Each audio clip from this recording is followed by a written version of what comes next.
Intelligence, caractère et conviction. Brick, Villemur. Là où les débats d'idées prennent toute la place. Bon vendredi tout le monde, bienvenue, vous êtes au meilleur endroit en ville, que dis-je, au Québec, dans le monde, pour passer les 3 prochaines heures. Bonjour Karima. Rien de moins. Salut Rémi. J'allais oublier le monde. Oui, le monde, tout à fait. Mais tu sais, maintenant, on peut être écouté partout dans le monde et même avec notre bel accent québécois, qu'on nous écoute de l'Afrique, de l'Europe, du Canada anglais. Notre bel accent québécois. Pas d'accord, moi. Pas d'accord. Il y a une étude qui prouve que ça marche pas un bain, cet accent-là. Là. Ben. T'as vu passer... Ben oui, t'as vu passer ça. Ben oui, j'ai vu passer ça. Coûte que coûte, en Waydon. Non. Non, mais c'est une étude très sérieuse qui a été menée par des chercheurs, donc, Florence Laflamme et Philippe Chassé, qui ont voulu tester l'accent québécois versus l'accent anglais au Canada. Ben alors, oui, j'allais dire le point clé, c'est aussi au Canada anglais. Au Canada anglais. Ça, c'est intéressant. Donc, qu'est-ce qu'ils ont fait? C'est qu'ils ont enregistré le même... En fait, il y avait un texte à lire et qui a été lu avec l'accent québécois et avec l'accent du Canada anglais. Et on a fait écouter ce texte-là, qui était donc lu en anglais les 2 fois.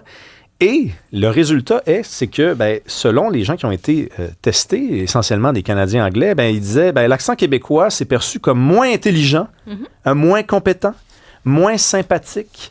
Et s'il était question d'un candidat qui voulait devenir premier ministre, on aurait l'impression que c'est un moins bon candidat en devenir, un moins bon représentant en général. Et on en passe. Wow! C'est une surprise pour toi? Les Canadiens anglais qui trouvent que notre accent est ordinaire, pas fiable, qu'on a l'air un petit peu fou, clin-clin. Ben en fait, il y a comme quelque chose, je trouve qu'on regarde de haut les Québécois. Moi, c'est ça mon problème. Parce que, tu sais, l'accent, ça a toujours fait réagir. Peu importe quand tu vas dans un autre pays ou quand tu sais, l'accent, il y a comme quelque chose. C'est est-ce que tu fais partie du groupe? C'est un peu ça l'affaire. Tu sais, inconsciemment, c'est OK, on est-tu là à la même place? On est-tu à la même place? On a-tu les mêmes références? Et l'accent, c'est comme quelque chose de l'ordre de cette adhésion-là implicite à un groupe, à une communauté, peu importe.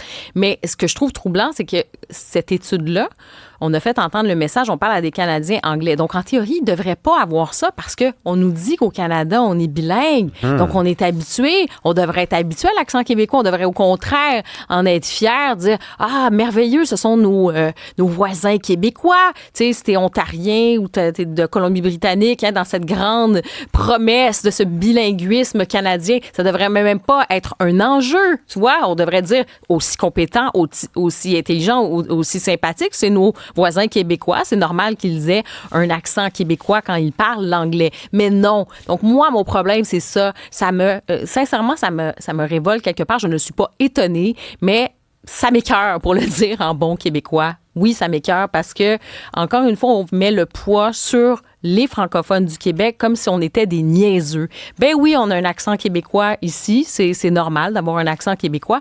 Comme je dis, je peux comprendre, des fois, à l'international, l'accent, on ne connaît pas, on ne maîtrise pas trop. Donc, c'est comme une sorte de curiosité.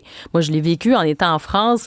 Des fois, on a tendance, puis l'accent, ça finit aussi, plus tu passes du temps quelque part, plus tu prends un peu les plis de l'endroit. Donc, tu sais, souvent, on reproche aux Québécois de prendre un petit peu un accent français. C'est pas qu'on fait nécessairement exprès, mais on fait des tournures. Des fois, on va arrondir un peu. C'est une question de compréhension. Mais tu sais, quand t'es chez vous, t'es supposé être chez vous. T'es au Québec, t'es au Canada. Oui, mais supposé. Tout est dans le mot supposé. Ben, c'est ça. Ouais. Non, mais Karima, attends une minute, là, par contre.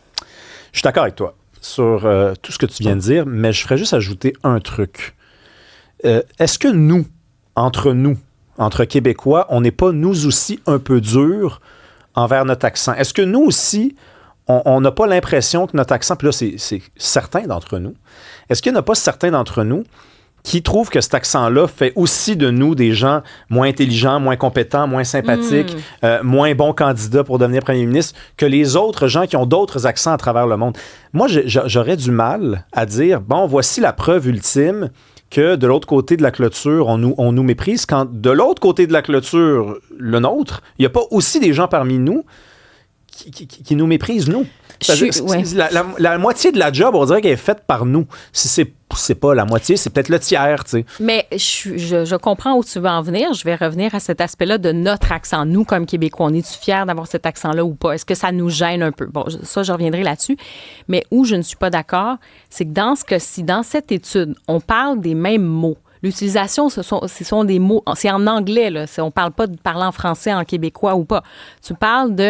On parle en anglais parce que l'étude en question, ce qu'ils ont fait, tu parlais de cet enregistrement audio, c'est comme un énoncé, justement, et c'était les mêmes mots exacts en anglais avec un accent canadien anglais et ensuite les mêmes mots, mais avec quelqu'un qui parle en anglais avec un accent québécois. Donc, c'est pas une question aussi de vocabulaire, tu sais, on va triturer les mots et tout ça. C'est la même chose. Donc là, il y a vraiment une perception, tu sais, de dire que tu as l'air moins intelligent.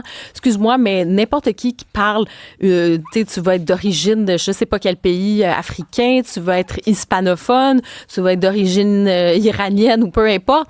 Tu sais, ça se peut que tu vas avoir un accent. Tu vas avoir un accent russe, tu vas parler en anglais avec un accent russe. Est-ce qu'on va te trouver moins intelligent? Je trouve que la connotation, c'est vraiment par rapport au Québec. Ensuite, moi, je trouve que c'est sur la maîtrise de la langue. Tu peux, quand ça vient que ton accent peut-être québécois est tellement prononcé qu'il y a des mots que tu n'utilises pas et tout ça, et que ça va changer presque le sens des mots. On peut, je trouve que des fois, les Québécois, on va opposer ça, mais pour moi, maîtriser la langue n'est pas en opposition avec un accent québécois. Non, tu as raison de faire la distinction entre les deux, mais tu noteras quand même que par le passé, il y en a eu d'autres qui se sont posé des questions sur, oui, notre langue, mais aussi notre façon de parler. Mais donc, ça voulait aussi dire joual, je pense. Il y avait beaucoup le joual. Le joual, qui est une langue, qui est plus une langue qu'un accent, mais il y a aussi dans le joual un accent, il y a une tonalité, il y a une façon de finir en douceur ou en brutalité, tout dépendant de nos goûts, les phrases que l'on emploie. Et ces discussions-là ont eu lieu au Québec. Non, mais même... Miron a écrit Batèche de Batèche dans L'Homme rapaillé, justement, pour nous dire il faudrait enfin qu'on se trouve une langue, qu'on la rencontre, qu'on la célèbre, qu'on la vive. Le frère Untel, Maximile, à la recherche, me disait frère Untel, dans les insolences du frère Untel, c'est un plaidoyer pour une langue française mieux parlée. Oui, mais ça, une langue, moi, mais même un accent. Je pense que... Non, c'est des Québécois. Peut-être qu'on s'estime la même affaire sur ça, je sais pas. Je te dis juste, moi, je faisais la nuance entre quand même que tu améliorais la langue. Moi, je suis d'accord sur la prononciation. Tu sais, aujourd'hui, quand tu prononces bien les mots, si tu as un choix de vocabulaire, on va dire attention, tu dis trop d'expressions, les gens vont pas comprendre des choses. Puis non, moi je trouve au contraire, il faut bonifier notre vocabulaire, faire attention à comment on peut parler notre langue, l'améliorer, la prononciation c'est important et je milite pour ça. Mais il y aura toujours une spécificité. Même tu vas par exemple avec l'accent français, si tu vas dans le sud-ouest, si tu vas, c'est pas les mêmes accents non plus à Marseille. Tu sais, le parler un peu comme ça, la chanter. Là. Encore un autre accent aujourd'hui? C'est des Français, mais c'est l'accent la marseillaise, un peu comme ça. Tu sais, bonjour. Il y a vraiment... Toi, tu as été comédienne, hein? Est-ce que les gens le savent que tu as été comédienne? Tu as été comédienne, toi? Oui. J'ai ça en moi aussi, mais effectivement, mais tout ça pour dire l'accent, et tu vas voir l'accent parisien, et du coup, bon... Elle s'amuse! C'est ça. Elle s'amuse! Mais ça reste T'es gênée quand je te dis ça, mais c'est toi qui es sort. On t'en demande même pas. C'est quoi le prochain que tu vas nous sortir, là? L'accent québécois. L'accent corse. Ouais, c'est ça. L'accent québécois, ça te va-tu? T'as-tu besoin de vacances, Karima? J'ai-tu besoin de vacances? Je vais prendre le week-end. Non, je te pose la question parce que notre premier invité va répondre à la fameuse question. Est-ce que c'est possible de décrocher pendant les vacances? Hier, je me suis attiré un petit peu des ennuis. Moi, j'ai une chronique dans l'émission de Marc Boilard et je suis venu dire ceci, je le répète, je ne crois pas aux vacances. Je ne crois pas que ça existe si on définit les vacances par décrocher. Moi, je pense qu'à partir du moment que tu dis mes vacances commencent telle date, finissent telle date, je sais pas comment t'es faite, toi, mais moi, je suis pas capable de décrocher, puis je pense que je suis pas tout seul. C'est-à-dire que... Il me dit ça, il est en train de, comme on dit, il tremble, il est fébrile, je peux pas décrocher. Parce que vous le voyez pas en ce moment, là, mais il est en train de pitonner sur son écran. Il est là, il est fébrile, il regarde ses cues, comme on dit dans la langue ici de chez nous, là, c'est-à-dire il regarde la régie, il écoute. T'as peut-être besoin de vacances. Ça va-tu? C'est pas du tout ça qui se passe. Écoute, regarde. Si tu dis à quelqu'un, mes vacances commencent le 1er juin, terminent le 1er juillet, pour moi, t'es pas c'est pas possible de prendre des Ouais, vacances. je comprends C'est-à-dire ça. que tu as déjà une fin. Puis quand tu vas être rendu à la moitié de tes vacances, tu vas commencer à stresser puis tu vas porter un jugement sur les 2 semaines qui viennent de passer. Tu vas constater que tu n'étais pas en vacances parce que tu y penses.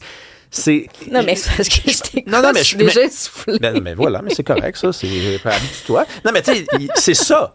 Moi, j'y crois pas pantoute. Mais Ouais, bon, ouais. regarde, peut-être que je suis fou, là, effectivement. Là, on va en parler avec Joanie Gauthier, qui est clinicienne spécialisée en santé organisationnelle. Madame Gauthier, suis-je fou? Non, Rémi, mais j'ai vraiment annulé mon après-midi pour qu'on puisse avoir des consultations, toi et moi. Mais c'est dur de décrocher, là, quand même. Là. Les vacances, c'est-tu ça? C'est-tu décrocher de son quotidien, de faire une pause mentale? C'est quoi, finalement, être en vacances? Être en vacances, mais si on peut changer de mot pour que ça soit plus inclusif, là, je suis tout à fait fan de ça. En fait, l'important, c'est de se rebrancher. Hein, de se rebrancher à soi, de se rebrancher dans son énergie. Je comprends qu'on peut pas complètement oublier c'est quoi notre travail, puis c'est quoi les projets qui est en cours. Ça, je le comprends tout à fait cliniquement, puis c'est ce que je vois sur le terrain. Mais ultimement, d'être capable de pouvoir se ressourcer, de reprendre une énergie et pas juste en train de dépenser via le travail en termes de temps puis d'énergie. Tu sais, notre machine a besoin faut remettre de l'essence de temps en temps. C'est ce que je crois. Y a-tu des études? Il me semble à un moment donné, on disait ça prend une semaine. Là. Après une semaine, vraiment le corps se pose et là, l'esprit peut lui aussi se poser. C'est quoi le délai? La théorie, mettons, Rémi, sur papier, mettons, qui ne colle pas à toi, que je respecte tout à fait. Non. La théorie veut 2 semaines. En fait, 2 semaines, c'est le moment où est-ce qu'on est capable, l'esprit, le corps est capable un peu plus de se désintoxifier de toutes les notifications puis l'hypervigilance qu'on a au niveau cognitif.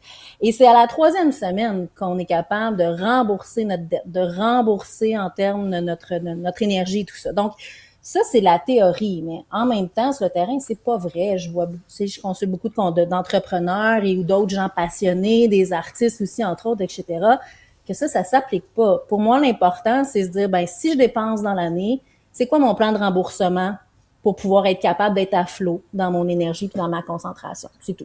OK, je vois.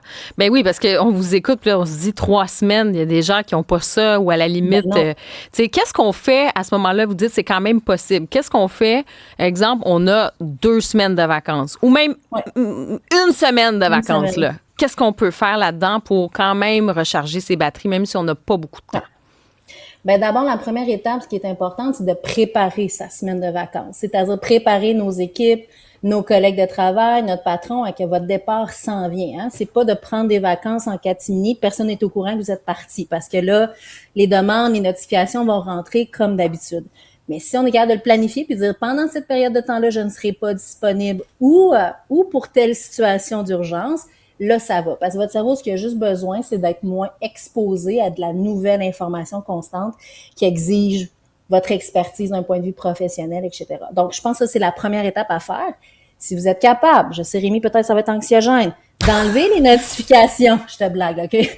Mais d'enlever les notifications. Parce qu'évidemment, les gens disent « Ah non, j'ai décroché sur le bord de ma piscine, mais j'ai répondu à 4 urgences pendant que mes enfants jouaient dans l'eau. » Ben, techniquement, cliniquement, le remboursement de l'énergie est beaucoup moins efficace que si je suis capable d'en avoir moins à gérer. Vous comprenez? C'est vraiment mathématique, selon moi, par rapport à ce que je peux, à ce que je suis capable de donner comme performance.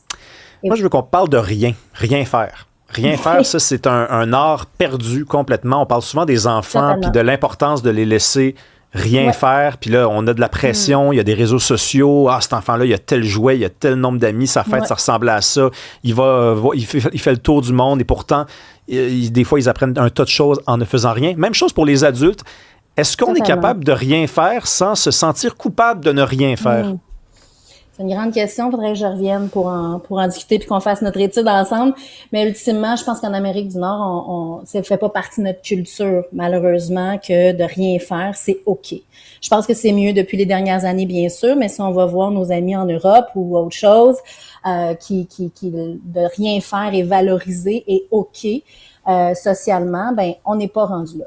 Je pense qu'on va tendre vers ça, mais encore là, mathématiquement, l'espace se crée. Je suis capable d'être créative puis de rembourser ma dette quand j'ai du temps, quand j'ai de l'espace et que je peux faire quelque chose. Souvent, on s'étourdit plus que de se rebrancher. Et je le nomme souvent, les vacances, parfois on se sent coupable d'avoir trop travaillé au cours de l'année, de pas passer du temps de qualité avec nos enfants. Alors, on book 92 activités pendant la semaine, ce qui fait qu'on revient tout aussi brûlé. Donc, parce qu'en termes d'énergie, c'est bien, on a passé des beaux moments, mais je suis tout aussi fatiguée aussi dans mon corps. Fait que, encore là, il faut être capable de pouvoir ajuster ça. Mais je suis celle qui pense que c'est ce qui est bien, mais encore là, il faut s'ajuster. Il y a des gens, faire la plante verte, ça fait pas partie de leur option parce que ça fait pas partie de leur personnalité. C'est correct.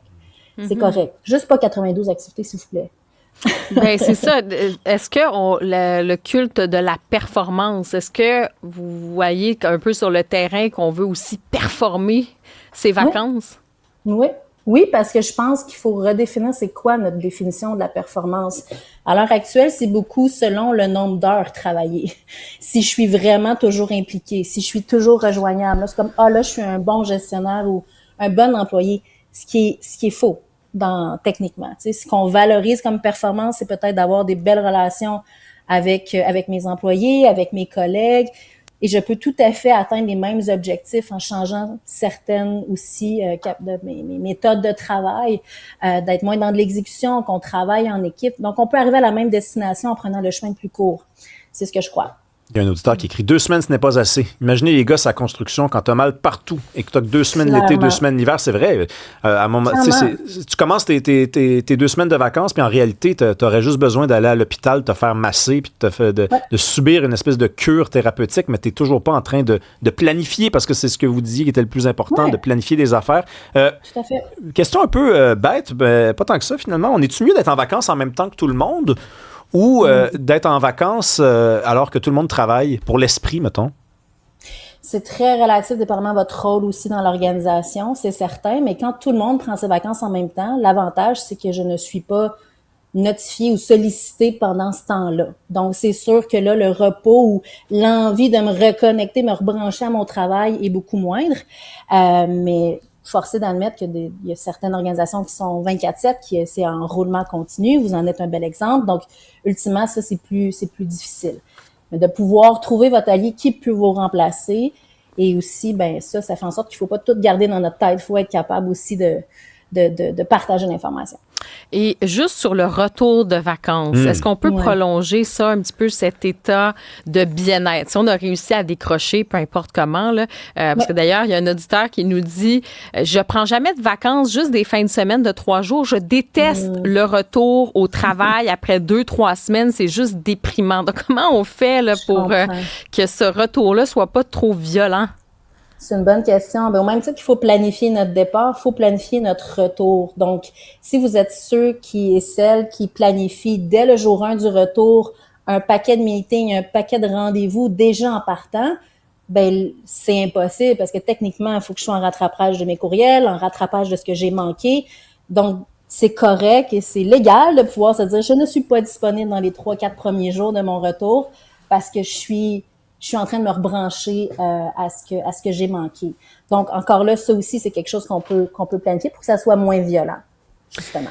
Moi, j'ai un truc pour cet auditeur-là. Le truc, c'est avant de prendre ces semaines de vacances, tu vas voir ton boss, puis tu lui demandes quand sont ces semaines de vacances. Fait que là, mettons qu'il te dit c'est du 15 au 30. Toi, tu les prends du 1 au 14. Fait que quand tu reviens, il n'est pas là pendant 2 semaines. C'est un truc, c'est gratuit, ça. Merci beaucoup, Joanie Gauthier, clinicienne spécialisée en santé. Je retiens quand même une chose, Karima. Elle a dit que la science dit que c'est 2 semaines. Qui, au Québec, a des vacances de 2 semaines? Mettons, on prenait tous les gens qui ont des vacances. Donc, ça commence à 2 semaines. Non, mais tu vas voir, je suis en train de te prouver que j'ai raison. Regarde bien. Donc, les gens qui ont des vacances au Québec, je précise quand même, c'est pas tout le monde qui a des vacances. Hein? Ça, il faut quand même le rappeler. Il y a des gens qui ont plusieurs emplois, il y a des gens qui sont travailleurs autonomes, il y a plein de gens qui n'ont pas de vacances. Ceux qui en ont, la majorité, je pense, ont 2 semaines. Si tu as 2 semaines, et qu'au bout de 2 semaines, la science dit que tu n'as pas décroché, je reviens à ce que je disais tantôt, ça n'existe pas, les vacances. Je sais que ça fait mal, là, parce qu'il y a des gens qui sont en vacances en ce moment puis qui se disent « Qu'est-ce qu'il me dit là? Lui, je suis en vacances, moi. » Puis là, peut-être qu'ils se mettent à réfléchir puis à constater qu'ils ne le sont pas. Mais ouais, moi, je fais juste mon travail, tout le monde, là. Moi, j'ai un petit truc pour toi. Vas-y, c'est quoi? Les vacances commencent. Un petit pina colada, puis ça y est, c'est parti. Tu décroches.